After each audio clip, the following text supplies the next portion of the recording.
Hello everyone, I am Damayanti. Welcome to my YouTube channel. एवं मुझे आलोचना करी रक्तमाटी। यार रचयिता होती कालीचरण पट्टनायक। तांकर अन्यान्य रचना गुड़िक होती ध्रुव, हरिश्चंद्र, मृगया, शकुंतला, भात। भातरू आमर ये रक्तमाटी काव्यटी आसी आहरी अनेक मध्य से रचना कर आहुति, गर्ल्स स्कूल, चुंबन इत्यादि। यही नाटकर चरित्र मानकर परिचय। यही नाटक नायक होती विजय, नायिका होती लता, आ जन होती गंगा दास।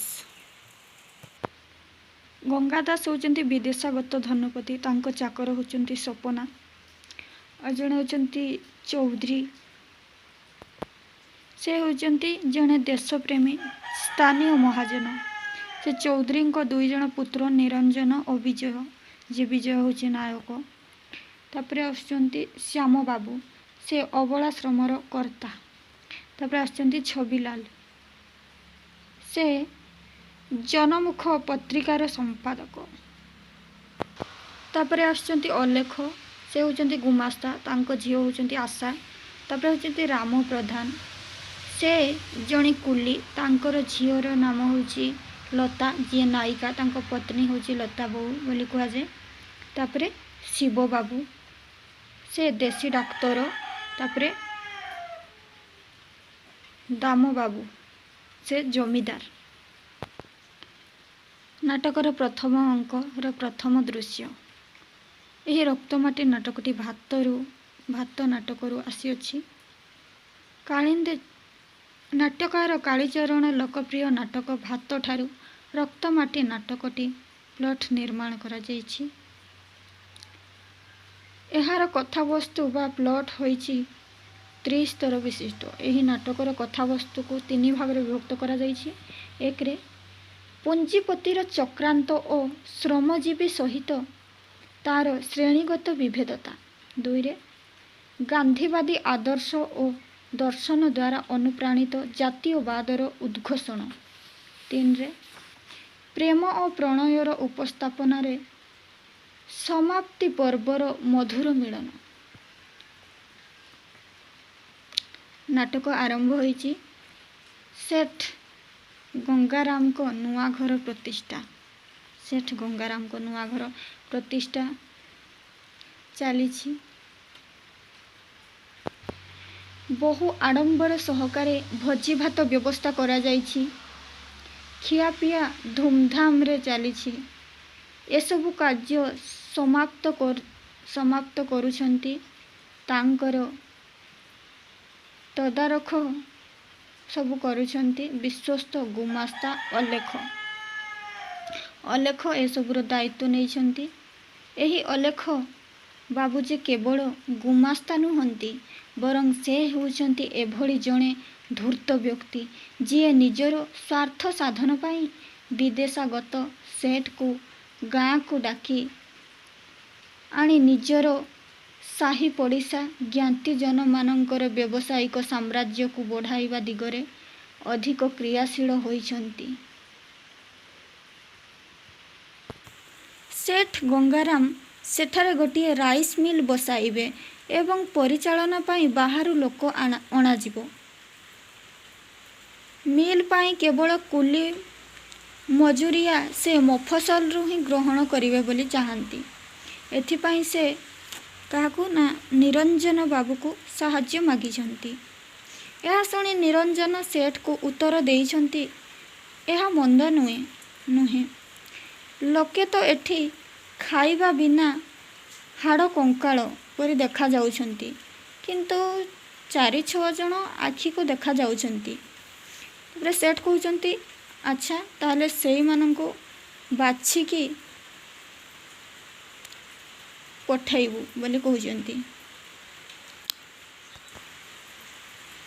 सेठ को घरे खिया पिया मौज मसली चली बेले हठात प्रवेश करिछंती सेठ गंगाधर को कलिकता स्थित चट्टकଳରେ कुली भावरे काम करुथिबा राम प्रधान। से चट्टकଳରେ कलिकतारे काम करुथिले। से प्रवेश करिछंती। दीर्घ दिन धरी से ତାର ଜନ୍ମ ମାଟିକୁ ଫେରିଛି ଅନେକ ସ୍ୱପ୍ନର ଅଭିଳାଷକୁ ନେଇ, କିନ୍ତୁ ଫେରି ଦେଖିଛି ସବୁକିଛି ଶୂନ୍ୟ। ତାର ଭାରିଜା ଓ ତା ଝିଅ ବଞ୍ଚିବା ପାଇଁ କିଛି ଉପାୟ ନ ପାଇ ଭୋକ ଉପାସରେ ଡହଳ ବିକଳ ହୋଇ ଡିହ ଖଣ୍ଡକୁ ବନ୍ଧା ପକାଇବାକୁ ଅନେକ ଧନପତିଙ୍କ ଦ୍ୱାରସ୍ଥ ହୋଇଛନ୍ତି, କିନ୍ତୁ ହିଡ଼ ଖଣ୍ଡକୁ ବିକି ବି କେହି ବନ୍ଧା ରଖିନାହାନ୍ତି। ଶେଷରେ ସେମାନେ କପଟୀ ଧୂର୍ତ୍ତ ଅଲେଖର ମାୟା ଜାଲରେ ପଡ଼ିଛନ୍ତି। ଅଲେଖ କହିଛି, ମୁଁ ଫେର ବହୁତ ଧରାଧରି କରି ଜମିଦାର ଶିରସ୍ତାରୁ ତୋ ନାଁ କଟାଇ ତୋ ଭାରିଜା ନାଁରେ ଦାଖଲ ଖାରଜ କରେଇ ଏ ଡିହ ଖଣ୍ଡକ ଶେଠ ଧରାଇ ଦେଲି। କ'ଣ କରିବି? ଗାଁ ଭୂଇଁ ସାଇ ଭାଇ କଥା, ଆମରି ଆଖି ଆଗରେ ପିଲା ମାଇପେ, ଆଉ କ'ଣ ତୋର ମରନ୍ତେ?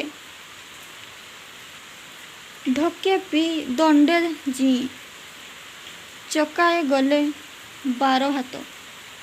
ଆଗେ ଭୋକ ଉପାସରୁ ବରତି ଯାଆନ୍ତୁ ବୋଲି ରାମପ୍ରଧାନଙ୍କୁ କହୁଛି ଅଲେଖ। ଏକଥା ଶୁଣି ମୁଣ୍ଡ ଘୂରାଇଛି ରାମପ୍ରଧାନର। ଡିହ ଖଣ୍ଡକ ତ ନାହିଁ, ଚାଳ ଛପର ଖଣ୍ଡକ ବି ନାହିଁ। ସାଇ ପଡ଼ିଶାଠାରୁ ଶୁଣିଛି ତାର ସ୍ତ୍ରୀ ଯାଇ ଜମିଦାର ଚୌଧୁରୀଙ୍କ ଘରେ ଗୋତର ଖଟି ବଞ୍ଚୁଛି। ଦୁଃଖରେ ଭାଙ୍ଗି ପଡ଼ିଛି ବିଚରା ରାମପ୍ରଧାନ। ସେ ଚାହିଁଛି ସେ ଯାଇ ତାର ସ୍ତ୍ରୀକୁ ଥରେ ଦେଖିବା ପାଇଁ, ତାର ଭଲ ମନ୍ଦ ବୁଝିବା ପାଇଁ। ସଜ ଗୋବରରେ ଅଁସେ ବସାଇବା ଧୂର୍ତ୍ତ ଚରିତ୍ର ଅଲେଖ ଛଳରେ କରି ତାକୁ କହିଛି। ଅଲେଖ କ'ଣ କହିଛି ନା, ଯା ଯା, ଘର ପଛେ ଖୋଜିବୁ, ଘରଣୀ କଥା ଆଗେ ବୁଝ। ଯାହା ପାଇଁ ଘର ସେ ତ ଏଇନେ ହଉ ଯା ବୋଲି କହିଛି। ଏକଥା ଶୁଣି ପ୍ରଧାନର ମଗଜ ଚହଲି ଯାଇଛି। ସେ ବ୍ୟସ୍ତ ହୋଇପଡ଼ିଛି। ଅଲେଖଠାରୁ ବିଦାୟ ନେବା ବେଳେ ତାର ମୁହଁରୁ ବାହାରି ପଡ଼ିଛି, ହଁ, ଧର୍ମ ଥାଉ। ଏହାଛଡ଼ା ବର୍ତ୍ତମାନ ତାର ଆଉ କିଏ ଅବା ଅଛି? ଧର୍ମ ଛଡ଼ା ନିଃସହାୟର ତ ସେଇ ଏକ କେବଳ ମାତ୍ର ଭରସା। ଆସିଛନ୍ତି ସ୍ଥାନୀୟ ଜମିଦାର ଦାମବାବୁ। ରାମପ୍ରଧାନ ଗଲାପରେ ଦାମବାବୁ ଆସିଛନ୍ତି। ଘଟଣା ଚକ୍ରରେ ସେ ଆଜି ଶ୍ରୀହୀନ। ଝିଅ ମୀନାର ବିବାହ ସ୍ଥିର ହୋଇଛି ଆସନ୍ତା ତିଥିକୁ। ବାଟ ଖର୍ଚ୍ଚ ପାଇଁ ବର ପକ୍ଷକୁ ଦେବାକୁ ପଡ଼ିବ 1,500 ଟଙ୍କା। ପଡ଼ୋଶୀ ଜମିଦାର ଚୌଧୁରୀ ତାଙ୍କୁ ବିନା ଗହଣା ବନ୍ଧକରେ ସାହାଯ୍ୟ କରିବାକୁ ମନା କରିଦେଇଛନ୍ତି। ଶେଷରେ ଦାମବାବୁ ନିରୁପାୟ ହୋଇ ଗଙ୍ଗା ସେଠଙ୍କ ଦ୍ୱାରସ୍ଥ ହୋଇଛନ୍ତି ନିଜର ମଙ୍ଗଳାବାଗ ଛକରେ ଥିବା ଜମି ବନ୍ଧକ ଦେଇ ଟଙ୍କା ନେବା ପାଇଁ। ଏଠାରେ ଗୁମାସ୍ତା ଆଲେଖ ତାର ମାୟାଜାଲ ବିସ୍ତାର କରିଛି। କପଟ ବନ୍ଧୁତାର ସୂତ୍ରରେ ସେ ଦାମବାବୁଙ୍କ ଆପଣାର ଦରଦୀ ବନ୍ଧୁ ଭାବେ ନିଖୁଣ ଅଭିନୟ କରିଛି। ସେଠ ଗଙ୍ଗାରାମଙ୍କୁ ଦାମବାବୁଙ୍କ ସମସ୍ୟା କଥା ଜଣାଇ ଦେଇ ଟଙ୍କା ଗଣି ଦେଇଛି ଅଲେଖକୁ। କୌଣସି ବନ୍ଧକ ବା କାଗଜପତ୍ର ପାଇଁ ସେଠ ମନା କରିଛି। ତଥାପି ଯେହେତୁ ଦାମବାବୁ ଅନୁରୋଧ କରିଛନ୍ତି, ତେଣୁ ସେଠ ଚୌକେ କାଗଜରେ ଟିକିଏ ଟିପା ଥିବା ଉଚିତ କହିକି ସେ ଗୋଟେ କାଗଜ ଆଣିଛନ୍ତି ଆଉ ସେଠାରେ ଦସ୍ତଖତ କରାଇଛନ୍ତି। କହିଛନ୍ତି, ଏ ଟିକିଏ ଉପରେ ଗୋଟେ ଦସ୍ତଖତ କରିଦେ। ସୁବିଧା ଦେଖି ରେଜିଷ୍ଟ୍ରି କରାଇଦେବି ବୋଲି ସେ କହିଛନ୍ତି। ପୂର୍ବରୁ ଧୂର୍ତ୍ତ ଅଲେଖ ମିଥ୍ୟା ପ୍ରଚାର କରିଥିଲେ ଯେ କଲିକତାର ଚଟକଳରେ କାମ କରୁଥିବା କୁଲି ରାମପ୍ରଧାନ ରୋଗଗ୍ରସ୍ତ ହୋଇ ମୃତ୍ୟୁବରଣ କରିଛି। କିନ୍ତୁ ପ୍ରଚାରଟି ଯେ ମିଛ ଥିଲା ଏହା ପ୍ରମାଣିତ ହୋଇଥିଲା। ସେଦିନ ରାମପ୍ରଧାନ ତାର ରୁଗ୍ଣ ଶରୀରକୁ ଧରି ଭିଟାମାଟିକୁ ଫେରିଛି। ଏ ଖବର ଚାରିଆଡ଼େ ପ୍ରଚାରିତ ହୋଇଛି। ରାମ ପ୍ରଧାନର ଝିଅ ଲତା ସେଠଙ୍କ ଘରକୁ ଆସିଛି ତା ବାପା ଆସିଥିବାର ଖବର ନେଇ। ସେ ସବୁ ଲୋକଙ୍କୁ ପଚାରିଛି, କିନ୍ତୁ ଲୋକମାନେ ତାକୁ ଉତ୍ତର ନ ଦେଇ ପ୍ରକାଶ କରିବା ଅପେକ୍ଷା ତାତ୍ସଲ୍ୟ କରିଛନ୍ତି। କେଉଁ ଲାଟ ସାହେବର ଝିଅ ଆସିଛି?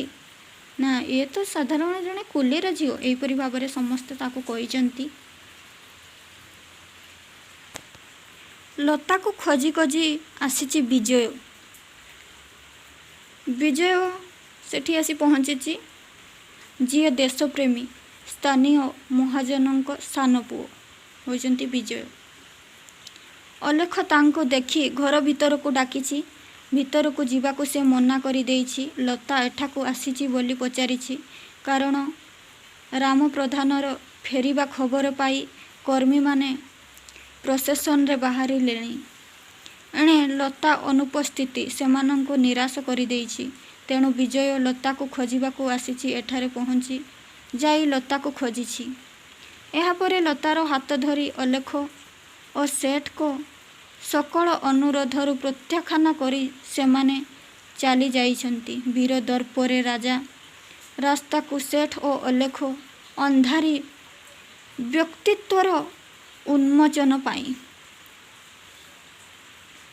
ଏତିକିରେ ପ୍ରଥମ ଦୃଶ୍ୟ ଶେଷ ହୋଇଛି। ତାପରେ ଦ୍ୱିତୀୟ ଦୃଶ୍ୟ ଶ୍ୟାମବାବୁ। ଶ୍ୟାମବାବୁଙ୍କୁ ଯିଏ ପୁଞ୍ଜିପତିର ପୁଞ୍ଜି ନିକଟରେ ଆତ୍ମସମର୍ପଣ କରିଛନ୍ତି। ସବୁବେଳେ ନିରାଶ୍ରୟ ମହିଳାମାନଙ୍କ ପାଇଁ ପୁଞ୍ଜିପତିଙ୍କର ହାତଟେକା ଅର୍ଥକୁ ବିକଳରେ ଚାହିଁଛନ୍ତି। ଅଥଚ ବାହାରକୁ ସେ ନିଜର ପରିଚୟ ସୃଷ୍ଟି କରିଛନ୍ତି ଜଣେ ନୀତିବାନ ଓ ଆଦର୍ଶବୋଧର ମଣିଷ। କିନ୍ତୁ ଭିତରେ ରହିଛି ତାଙ୍କର ଅନ୍ଧାରୀ ମଣିଷର ଜୀବନ୍ତ ରୂପ। ସେବା ନାମରେ ଛଦ୍ମତାର ଭେକ ତଳେ ଏମାନେ ସାମ୍ପ୍ରତିକ ପୁଞ୍ଜିପତିମାନଙ୍କର ହୋଇଛନ୍ତି ଜଣେ ଜଣେ କାଷ୍ଠ ପିତୁଳି। ସମାଜ ସେବକ, ଦୀନ ଦୁଃଖୀଙ୍କର ବିପଦ ଆପଦ ବେଳର ବନ୍ଧୁ, ନିରାଶ୍ରୟ ତ୍ରାଣକର୍ତ୍ତା ସାକ୍ଷାତ ଭଗବାନ। ଏମାନଙ୍କର ଛଳନାର ମୁଖା ଖସିଯାଇଛି ବିଜୟ ଓ ଜଣେ କର୍ମୀଙ୍କ ସଂଳାପରେ। ବିଜୟ ଜଣେ କର୍ମୀଙ୍କୁ ଧରିକି ଆସିଛନ୍ତି ଏବଂ ସେମାନେ କହିଛନ୍ତି, କପା ତ ଏଇ ବାଟେ ଗଲା, ତିଆରି ହୋଇ ଆସିଲା ବଳଣା ଗଙ୍ଗାଧର ଦାସଙ୍କ ଗାଁରୁ। ଫେର ଏଇ ଲୋକେ କିଣିଲେ ତାକୁ ସୂତା ପାଇଁ। କପା ଆଉ ବଳଣା, ୟା ଭିତରେ ଫାଙ୍କଟା ସେଠ ଗଙ୍ଗା ଦାସଙ୍କ ମାଲଖାନା। ତାପରେ ଗଢ଼ା ହେଲା ତନ୍ତୁବାୟ ହିତ ସାଧନ ସମିତି। ସୂତା କାଟିଲେ କଟାଳି କମ୍ ମଜୁରିରେ, ତନ୍ତିଏ ବୁଣା ବୁଣିଲେ କିଣିଲେ ଗଙ୍ଗା ଦାସ। ଆପଣଙ୍କ ପରି 5 ଜଣ ମୁଖାପିନ୍ଧା ମୁଖିଆ ମୁହଁ ମିଠା କରି କାଗଜରେ ସଭାରେ ସମିତିରେ ଗାଇଲେ ଜୟ ଗଙ୍ଗା ଦାସଙ୍କ ଜୟ। ଏହା ଶୁଣି ବିପ୍ଳବୀ ଉଦୀୟମାନ ଯୁବକ ବିଜୟ ସମାଜସେବୀ ଶ୍ୟାମବନ୍ଧୁଙ୍କୁ କହିଛନ୍ତି, ଆଉ ସେଇ ଜୟ ଜୟକାର ତଳେ ଗଢ଼ା ହୋଇଛି ଆପଣଙ୍କର ଆଶ୍ରୟ, ସଦନ, ଅନୁଷ୍ଠାନ, ପ୍ରତିଷ୍ଠାନ, ଅଧିଷ୍ଠାନ ଇତ୍ୟାଦି ନାନା ସ୍ଥାନ, ଯାହା ଭିତରେ ବସା ବାନ୍ଧି ରହିଛି ଉତ୍କଟ ମୋଡ଼, ଅନାବୃଷ୍ଟି, ଆତଙ୍କର ପୂତିଗନ୍ଧ। ବିଜୟ ପୁଣି କହିଛନ୍ତି, ଆଉ କ୍ଷମତା ଲାଗି ସରଳ ପଲ୍ଲୀ ଜୀବନକୁ ବନ୍ଧୁ ଭାବରେ ଭୁଲାଇ ଆପଣମାନେ ଏଇ ସ୍ଥାନ ତଳେ ବୋଲାଉଛନ୍ତି ହାତୀ। ଆମେ କିନ୍ତୁ ହାତୀ ହେବାକୁ ଚାହୁଁନା, ପିମ୍ପୁଡ଼ି ହେବୁ, ଜୀଇଁବୁ, ଭେଳା ବାନ୍ଧି ରହିଛୁ ଖରସୁଅ ଆଉ ଅକାତ ପାଣିର ଭୟ ନଥିବ ଯେମିତି। ଜୋର ପାଣି ଓ ଖରସୁଅର ମଧ୍ୟ ଆମର ଭୟ ନଥିବ ବୋଲି ସେ କହିଛନ୍ତି। ବିଜୟ ପୁଣି କହିଛି, ବଞ୍ଚିବାଟା ତାର ମୌଳିକ ଅଧିକାର ଓ ଦାବି। କାହାର ଅନୁଗ୍ରହ ବା ଦୟାର ପାତ୍ର ସେ ନୁହେଁ। ସେ ବଞ୍ଚିବ କେବଳ ମଣିଷଟିଏ ହୋଇ, କାହା ପାଖରେ ଭିକ୍ଷା ମାଗି ନୁହେଁ। ଯଦି ବା କେହି ଏ କ୍ଷେତ୍ରରେ ପ୍ରତିବନ୍ଧକ ସୃଷ୍ଟି କରେ, ତାହା ହେଲେ ତାର ବଞ୍ଚିବା ଦାବିକୁ ଛଡ଼େଇ ଆଣିବାକୁ ହେବ ବଳ ପ୍ରୟୋଗ କରି। ଅନ୍ଧାର କଟିଯିବ, ଆଲୋକ ପଥର ଯାତ୍ରୀ ହେବେ ସ୍ୱାଧୀନ ମଣିଷ। ଏଥିପାଇଁ ସମାଜରେ ସୃଷ୍ଟି ହେବ ଅଶାନ୍ତିର ଝଡ଼, ଝଞ୍ଜା ଆଉ ପ୍ରଳୟ। ଗାଇ ଚାଲୁଥିବ, ସେ ଗାଉଛନ୍ତି, ଆଲୋକ ପଥର ଯାତ୍ରୀ, ଆଲୋକ ପଥର ଯାତ୍ରୀ, ଚାଲରେ ଚାଲରେ ଆଲୋକ ପଥର ଯାତ୍ରୀ, ଦଳି ଚାଲ ବୀର ତମସା ଘାନ ରାତ୍ରି। ସେହି ବିଜୟ ନିଶାଣ ଆଲୋକର ଦୀପ୍ତିମାନ ଶିଖାରେ ଛଦ୍ମବେଶୀ ସମାଜପତିମାନଙ୍କର କୀର୍ତ୍ତି, ଭୀତି ଓ ଶକ୍ତି ସବୁକିଛି ଫର୍ଦ୍ଦେ ଫର୍ଦ୍ଦେ ଖୋଲିଯିବ। ପ୍ରକୃତ ସ୍ୱରୂପ ପ୍ରକାଶିତ ହୋଇଯିବ ଜନତାର ଶାଣିତ ଦୃଷ୍ଟିରେ। ତେଣୁ ଜାତି ଭେଦ ଧର୍ମ ନିର୍ବିଶେଷରେ ବିପ୍ଳବୀ ହିଁ କେବଳ ଚାହେଁ ମୁକ୍ତିର ଆଲୋକ। ଆଉ ଶପଥ ନେବା, ବଜ୍ର ବରଷା ଘେନି ପଛେ ମାଥେ, ଆକାଶ ପଡ଼ୁରେ ଫାଟି, ଯାଉରେ ଜୀବନ ଆସୁରେ ମରଣ, ଥାଉ ଏ ରକ୍ତ ମାଟି, ସତ୍ୟରେ ଆମେ ମନ୍ତ୍ରୀ। ବିଜୟକୁ ଦେଖି ଗୁମାସ୍ତା ଅଲେଖ ସେ କଟାକ୍ଷ କରିଛନ୍ତି ଶ୍ୟାମବାବୁ। ତାଙ୍କ ଭାଷାରେ ଶ୍ୟାମବାବୁ କହିଛନ୍ତି, ଆପଣ ଅସ୍ପୃଶ୍ୟତା ନିବାରଣ, ଗ୍ରାମ ସଂଗଠନ, ନାରୀ ମଙ୍ଗଳ ଇତ୍ୟାଦି ବଡ଼ ବଡ଼ କଥା ଶୁଣାଇ ଆଦାୟ କରିବାରେ ଲାଗିଛନ୍ତି, ଆଉ ସାଙ୍ଗରେ ନେଇ ବୁଲୁଛନ୍ତି ଗୋଟିଏ ଯୁବତୀ ଚାନ୍ଦା ଆଦାୟ ସୁଯୋଗରେ। ତାଙ୍କ ଉତ୍ତରରେ ବିଜୟ କହିଛନ୍ତି, ଏଇ ତ ଆପଣଙ୍କର ରାଜନୀତିର ଚାତୁରୀ। ମୁଁ ନୁହେଁ, ଦୋଷାରୋପ କରନ୍ତି ଆପଣ। ଆପଣ କହିଲେ ନା, ଯୁବତୀଟିଏ ଘେନି ମୁଁ ବେଶି ଚାନ୍ଦା ଆଦାୟ ସୁଯୋଗ ନେଉଛି। କହନ୍ତୁ ଦେଖି, ଯେଉଁ ଲୋକେ ଏଇ ଯୁବତୀ ଯୋଗୁଁ ଅଧିକ ଚାନ୍ଦା ଦିଅନ୍ତି, ସେମାନେ କିଭଳି ଲୋକ ଆପଣଙ୍କ ଭାଷାରେ? ଏତିକିରେ ଦ୍ୱିତୀୟ ଦୃଶ୍ୟ ଶେଷ ହୋଇଛି। ତୃତୀୟ ଦୃଶ୍ୟରେ ଗୁମାସ୍ତା ଅଲେଖଙ୍କର ଜମିଦାର ଚୌଧୁରୀଙ୍କ ଘର ପାଖ ବାଡ଼କୁ ବୁଝିବା ପ୍ରସଙ୍ଗ ନେଇ। ଦିନେ ସେ ଅଲେଖ ଥିଲା ଚୌଧୁରୀଙ୍କ ଶିରସ୍ତାର ଗୁମାସ୍ତା। ମାତ୍ର ସେଠାରେ ତାର ମନ ନ ମାନିବାରୁ ସେ ଛାଡ଼ିଦେଇ ନବାବ ମିଲ୍ ମାଲିକ ସେଠ ଗଙ୍ଗା ଦାସଙ୍କ ପାଖରେ ଗୁମାସ୍ତା କରିବାକୁ ଆଦରି ନେଲା। ସେହିଦିନଠାରୁ ତାର ଶତ୍ରୁତା ଆରମ୍ଭ ହୋଇଗଲା ଜମିଦାର ଚୌଧୁରୀଙ୍କ ସହିତ। ସବୁବେଳେ ଚୌଧୁରୀଙ୍କୁ ବିପଦରେ ପକାଇବାକୁ ନାନା ପ୍ରକାରର ଚକ୍ରାନ୍ତ ଆରମ୍ଭ କରିଦେଇଥିଲା ଅଲେଖ। ଏପରି ଚୌଧୁରୀଙ୍କ ଘରକୁ ଲାଗି ବାଡ଼କୁ କଞ୍ଚାଖାଇ ବାଡ଼ କରିବାକୁ ମଧ୍ୟ ଭୁଲି ନଥିଲା ସେ। ଅଲେଖ ଅପ୍ରସ୍ତୁତ ହୋଇଛି। ଅସୁସ୍ଥ ଅବସ୍ଥାରେ ଚୌଧୁରୀ ସେଠାକୁ ଆସିଥିବାରୁ ଚୌଧୁରୀ ସେ ସମୟରେ ତାଙ୍କ ଘରକୁ ପହଞ୍ଚିଛି। ଅଲେଖ ହଠାତ୍ ତାଙ୍କୁ ଦେଖିଦେଇ ଅପ୍ରସ୍ତୁତ ହୋଇପଡ଼ିଛି। ଅସୁସ୍ଥ ଅବସ୍ଥାରେ ଚୌଧୁରୀ ସେଠାକୁ ଆସିଥିବାରୁ ସେ କପଟରେ ଦୁଃଖ ପ୍ରକାଶ କରି ଘରକୁ ଡାକିଛି। ମାତ୍ର ସ୍ୱାଭିମାନୀ ଚୌଧୁରୀ ତା ଘରକୁ ନ ଯାଇ ତା ସହିତ ଅଲେଖ ପୂର୍ବ ସମ୍ପର୍କ ବିଷୟ କହି ଭବିଷ୍ୟତ ପାଇଁ ଶତ୍ରୁତା ନ କରିବା ପାଇଁ ଅନୁରୋଧ କରିଛନ୍ତି। ଅଲେଖ କିନ୍ତୁ ପ୍ରକାରାନ୍ତରେ ତାଙ୍କର ଯୁଦ୍ଧଖୋର ମନୋବୃତ୍ତିକୁ ନେଇ ତାଙ୍କୁ ତାତ୍ସଲ୍ୟ କରିଛନ୍ତି। ଚୌଧୁରୀ ଏହାକୁ ସ୍ୱୀକାର ବି କରିଛନ୍ତି। ଚୌଧୁରୀ ତାଙ୍କ ଚାକିରି ଜୀବନରେ ଉପାର୍ଜନ କରିଥିବା ଅର୍ଥକୁ ସେ ସୁଧରେ ଲଗାଇ ଅର୍ଥ ବୃଦ୍ଧି ଦିଗରେ ସର୍ବଦା ବ୍ୟସ୍ତ ଥାନ୍ତି। ଏପଟେ କିଛି ସମୟ ପରେ ତାଙ୍କ ଝିଅ ଆସିଛି ଆଶା।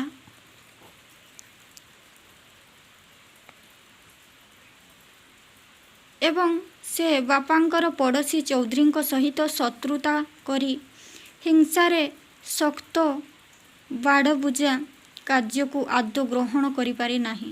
ଦୀର୍ଘଶ୍ୱାସ ଛାଡ଼ିଛି ସେ। ବାଡ଼ର ସେ ପାଖରେ ରହିଛି ବିଜୟ ତାକୁ ଲକ୍ଷ୍ୟ କରିଛି।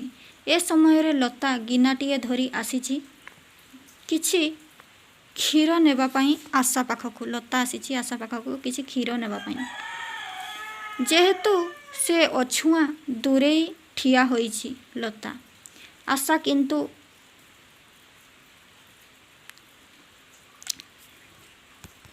ସପଟିଏ ବିଛାଇ ଦେଇ ଲତାକୁ ତା ପାଖରେ ବସାଇଛି ଓ ତାର ଦୟନୀୟ କାହାଣୀ ସବୁ ଶୁଣିଛି।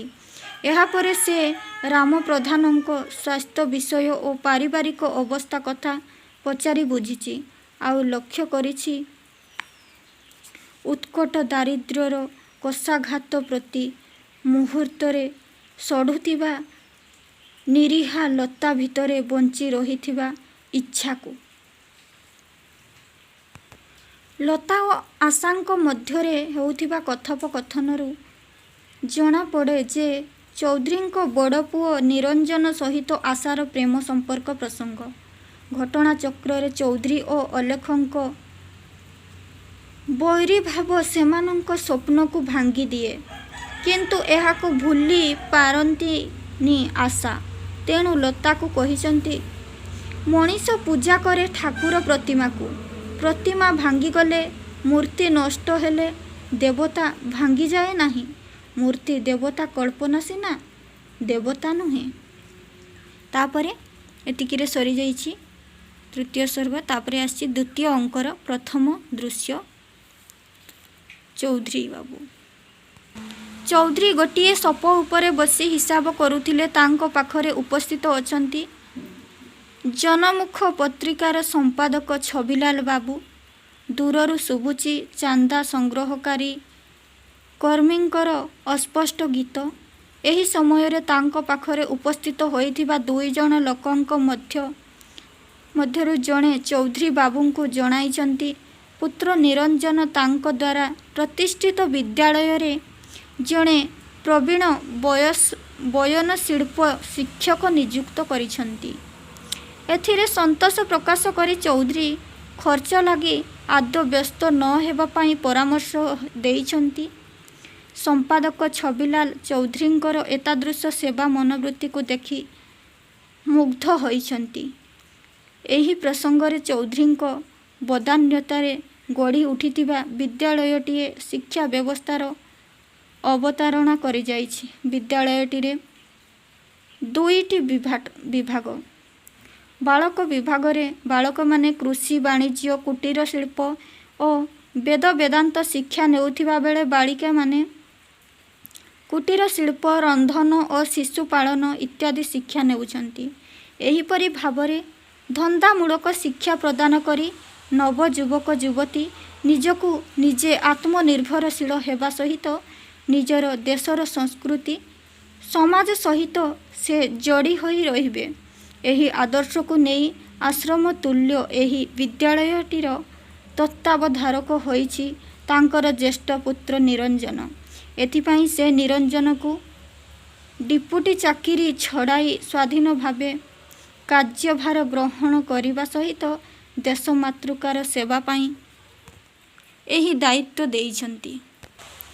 ଏତିକି ବେଳେ କନ୍ୟା ପ୍ରପୀଡ଼ିତଙ୍କ ସାହାଯ୍ୟ ପାଇଁ ଦଳେ ସ୍ୱେଚ୍ଛାସେବୀ କର୍ମୀ ଗୀତ ଗାଇ ଗାଇ ଦ୍ୱାର ଦ୍ୱାର ବୁଲି ବୁଲି ସଂଗ୍ରହ ପାଇଁ ଆସି ଚୌଧୁରୀଙ୍କ ଘରେ ପହଞ୍ଚି ଯାଇଛନ୍ତି। ମାତ୍ର ଚୌଧୁରୀଙ୍କର ଚରିତ୍ର ତ ଭିନ୍ନ। ତାଙ୍କ ଦୃଷ୍ଟିରେ ଧଇ ମରୁଡ଼ି ଭଳି ପ୍ରାକୃତିକ ବିପଦ ଅନିବାର୍ଯ୍ୟ। ପ୍ରତ୍ୟେକ ବର୍ଷ ଏହାର ପୁନରାବୃତ୍ତି ଘଟି ଚାଲିଛି। ଏଭଳି ସମୟରେ ଆମ ସମାଜରେ ଦଳେ ଲୋକଙ୍କୁ ବଞ୍ଚାଇବା ଲାଗି ଆଉ ଦଳେ ଅନବରତ ଚାନ୍ଦା ମାଗି ବୁଲୁଛନ୍ତି, କିନ୍ତୁ ଏହାର ସ୍ଥାୟୀ ପ୍ରକ୍ରିୟା ପାଇଁ କାହାର ଟିକିଏ ହେଲେ ଆନ୍ତରିକତା ନାହିଁ, ଯାହାକି ଚୌଧୁରୀଙ୍କ ସଂଳାପରେ ସ୍ପଷ୍ଟ ହୋଇଛି। ଚୌଧୁରୀଙ୍କ ଭାଷାରେ ସେ କହନ୍ତି, ଏଇ ଭିକ ମାଗାଟା ବଡ଼ ସହଜ। ଗରିବଙ୍କୁ ସାହାଯ୍ୟ କର, ମୁଁ ରାଜି ଅଛି।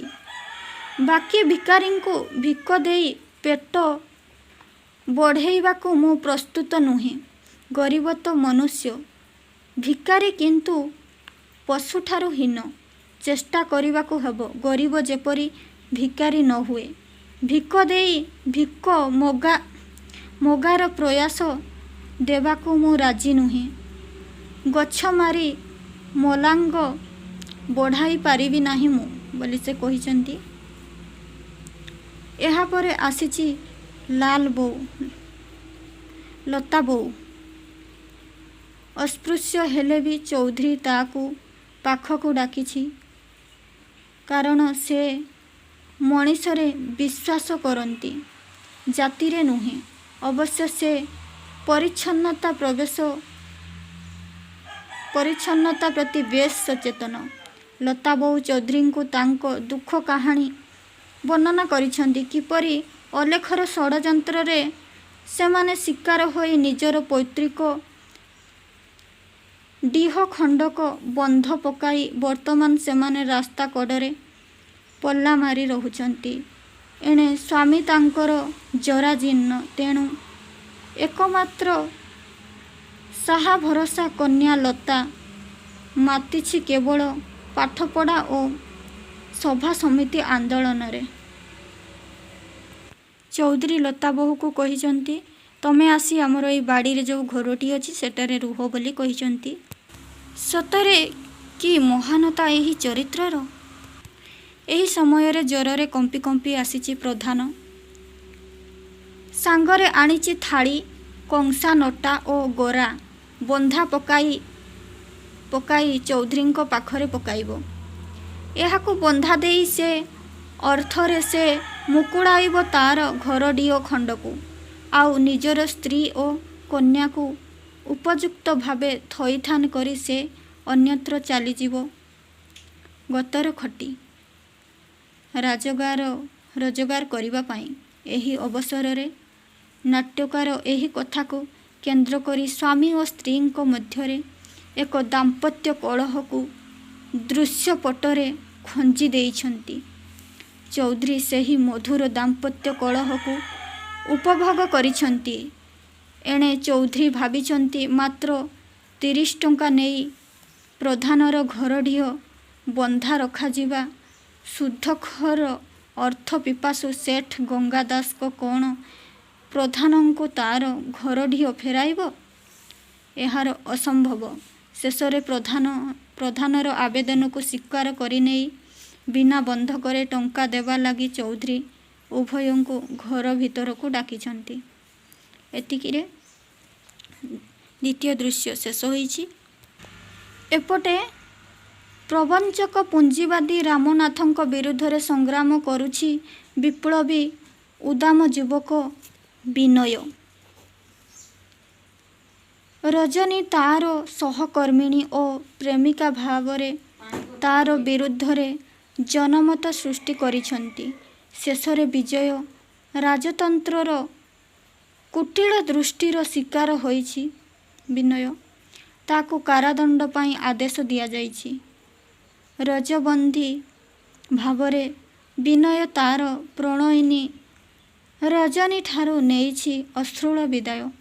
ବିନୟକୁ ଜେଲକୁ ନେଇଯାଇଛନ୍ତି। ପରେ ପରେ ବନ୍ଦେ ମାତରମ୍ ଧ୍ୱନିରେ ପରିବେଷ୍ଟିତ ହୋଇଛି, ଗମ୍ଭୀର ହୋଇ ଉଠିଛି। ବିନୟ ଜେଲକୁ ଯାଉଥିବା ବେଳେ ଅଶ୍ରୁଳ ବିଦାୟ ଦେବା ଅବସ୍ଥାରେ ବିନୟର ଯିବା ପଥକୁ ଚାହିଁ ଗାଇଛି ପ୍ରେମିକା ରଜନୀ ତାର ଆପଣାର ମନ ଗୀତ। ମଧୁର ମାଧୁରୀ ରାତି ଚାନ୍ଦିନୀ ଚେତି ଆଗ ସାଥୀ, ସଜାଇଲା ଫୁଲ ବନେକେ ସେଜ ସୁପାତି ଆଗ ସାଥୀ। ଠିକ୍ ପରବର୍ତ୍ତୀ ନିକ୍ନେମ୍ସରେ ରଜନୀ ଗାଇଛି ବିରହ ସଙ୍ଗୀତ। ଗୀତାନ୍ତେ ବିଜୟ ପ୍ରବେଶ କରିଛନ୍ତି ଓ ତାର କଣ୍ଠସ୍ୱରକୁ ପ୍ରଶଂସା କରିଛନ୍ତି। ପୁଣି ଥରେ ନାଟକଟିର ଅନ୍ୟ ଏକ ଦୃଶ୍ୟ ରିହର୍ସାଲ ଆରମ୍ଭ ହୋଇଛି। ଏତିକିରେ ପ୍ରଥମ ଦୃଶ୍ୟ ସମାପ୍ତ।